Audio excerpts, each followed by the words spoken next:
No, it's been very similar in terms of when I arrived.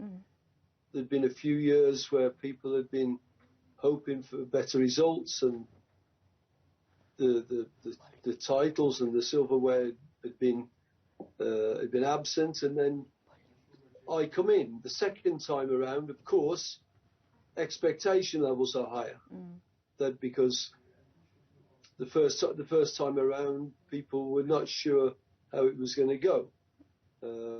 This time round, I'm sure that the supporters, in their dreams, think that everything's just going to go automatically just because I've walked through the door. Obviously, that's not the case, but the game of football is about hoping and dreaming and passion, and the supporters are really, really welcome to do that, because we're going to do everything we can to meet those expectations and those demands. But it's been similar, but in a way slightly different. Was it a difficult decision to make to return to Kaizer Chiefs? Difficult in as much as many wise men tell you never go back to a job where you were successful the first time around. There has been good examples of top-class coaches, Jose Mourinho amongst them, who bombed out the second time around. There's also good examples, Carlo Ancelotti, of going back and winning championships. So, yes, it took some thinking about, because I had to weigh up the pros and the cons. But at the end of the day, it was a decision that I made quite quickly, and I'm quite happy and comfortable with it, because I know the people, I know the league, I know the country, and in these times of COVID and pandemic, and I think knowing your surroundings and being able to have your family around you is a big, big plus. I mean, have you had to change some of your coaching strategies because of COVID? It's a good question. Certainly some of the mental aspects you do see the effects of, for example, a lockdown. You see that in terms of almost clinical depression amongst some players, anxiety. You see when you assemble the group at training, you may have to deliver differently. You may have to shorten the period that you do functional, demanding mental training, and extend the part where they don't have to think too much and they can get on with it. So I think we've had to all look at ourselves and look how we work and adapt. And of course, you have to bake into your trainings the never-ending tests that we're all doing, and the normal protocols that every citizen is asked to adhere to. So yeah, you do have to change it, but hopefully the end result is still that the players want to play. They're proud of the way they're going to play, and they're fully committed to what we're doing. I mean, Coach, the last time you were at Chiefs, there were a lot of experienced players, and now this time around, there's a lot of young players who have also competed in the MDC, and now you've also bolstered, your squad with new players. Yeah. In terms of expectations from you, how are you going to juggle the experienced players and the younger players? Are we yet to see these younger players perhaps playing even more? You've got in every club, not only Kaizer Chiefs. You can take Manchester United, Bayern Munich, or Corinthians of Brazil. It doesn't matter which country. When you get the balance right in terms of experience, in terms of youth, exuberance, in terms of functional ability, in terms of creativity, all of those things have got to come together. Now, my experience has been that younger players can learn from the more experienced players. So I want them to play with them. I want them to play eventually instead of them.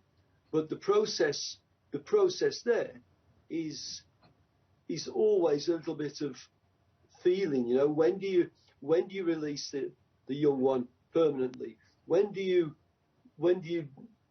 assume that the more experienced one has not got more to offer. So you've got to balance that one really with a lot of consideration. So yes, you're definitely going to see some of the kids playing this season. Absolutely, you're definitely going to see a lot of the more experienced ones possibly carrying the heaviest load. But at Kaizer Chiefs, we're dedicated to bringing through young players. The academy is important to us. Blood in the young players is important to us. If they can't get game time with us, we loan them out as a part of a strategy, not just to get them off our hands because they're a problem. So we're dedicated to that. So I'm hoping that our supporters will see a winning team, and I hope that winning team will be a well-balanced team. For you personally, Coach, I mean, obviously, Chiefs have been struggling for the past season. Have you come to a point where you set targets for yourself when you'll be sure that perhaps the club is back on track? For example, if you win the MTN 8, would that be a sign that the club is closer to where you'd like it to be?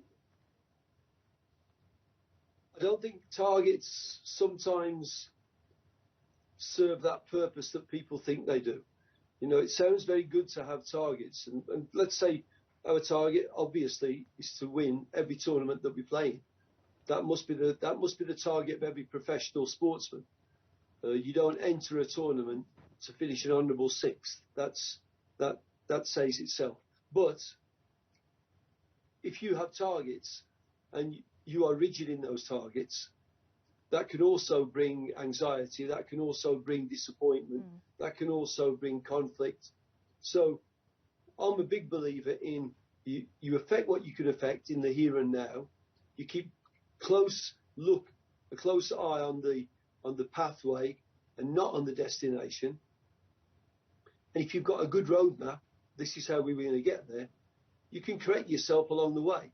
And I think if we concentrate on that, whether or not we win the MTN 8, I don't think that will be an indication of how far we've come. I think we've got to do a lot more, and then look at the map that we've got and say, are we on track? And being on track may not be that we've got 3 good results on the spin, because we could have got a lucky penalty, we could have got battered but counter-attack 1 goal in, and I may not be happy with the way we're playing at all. I think it's going to take a little bit more than just the MTN 8. But having said that, we're in this tournament and we're not in it to make up the numbers. We really want to win it. Now, if we don't, we have to take stock of why we didn't and how does that look in the bigger picture, and we have to keep going. The same as when I came last time, the MTN was a massive disappointment. Massive disappointment, got knocked out by Sundowns, but went on to win the double. So I think it would be nice for everybody if we can have a good performance and a good result. But is it going to be, everything's honky-dory if we win it? Not too sure about that. I mean, Coach, just before I let you go, unfortunately, we have run out of time. You're playing against Mamelodi Sundowns on Sunday, and you have new signings. Do we expect you to try those new signings, new combinations in the MTN 8 competition? Absolutely. Some of them will play. Excuse me. Some of them will play. It'll be dictated by levels of fitness. It'll be dictated by injuries. It'll be dictated by form, what I've seen, who has been gelling well with who, and obviously the system that we want to play, the game plan we want to put down for the opponents that we're going to play. So it won't just be that any player that has come to the club, his name will go on the team sheet. It won't be that, but I'm sure you'll see some of the new faces, some of the kids, and hopefully that balance will be a good one.